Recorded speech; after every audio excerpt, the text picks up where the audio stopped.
I am struggling to maintain the government, not to overthrow it. I am struggling especially to prevent others from overthrowing it. April 14th, 1861. Fort Sumter, pounded by Confederate batteries, surrenders. Lincoln's response is immediate.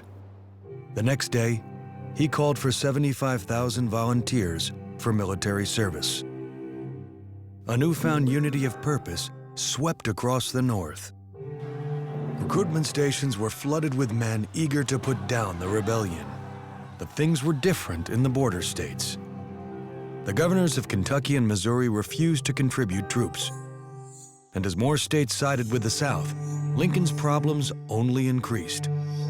The president chose a Virginian to lead Union forces, but was turned down when Virginia seceded.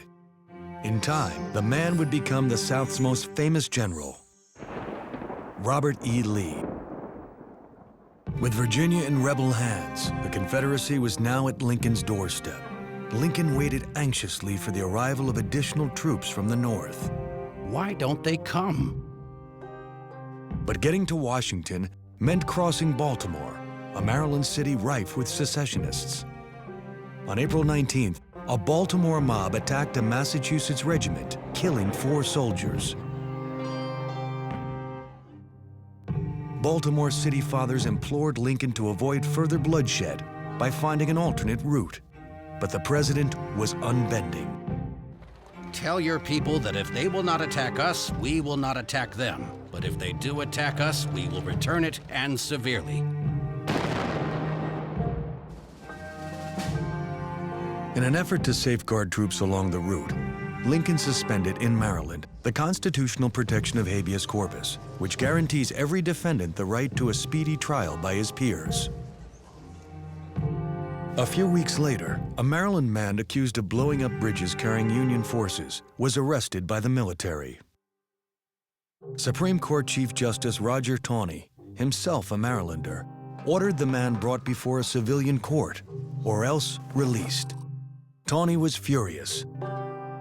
The president had no constitutional right to deprive citizens of their civil liberties. I am an old man, a very old man, but perhaps I was preserved for this occasion.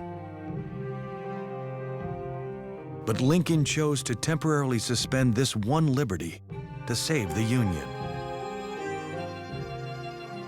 Often a limb must be amputated to save a life, but a life is never wisely given to save a limb. Lincoln and Taney would lock horns again over the president's naval blockade of the South. But by the time that case finally reached the Supreme Court, Taney was in the minority, thanks to 3 new Lincoln appointees. Their war of words raged on in the courtroom, even as their countrymen, clad in blue and gray, clashed on the battlefield.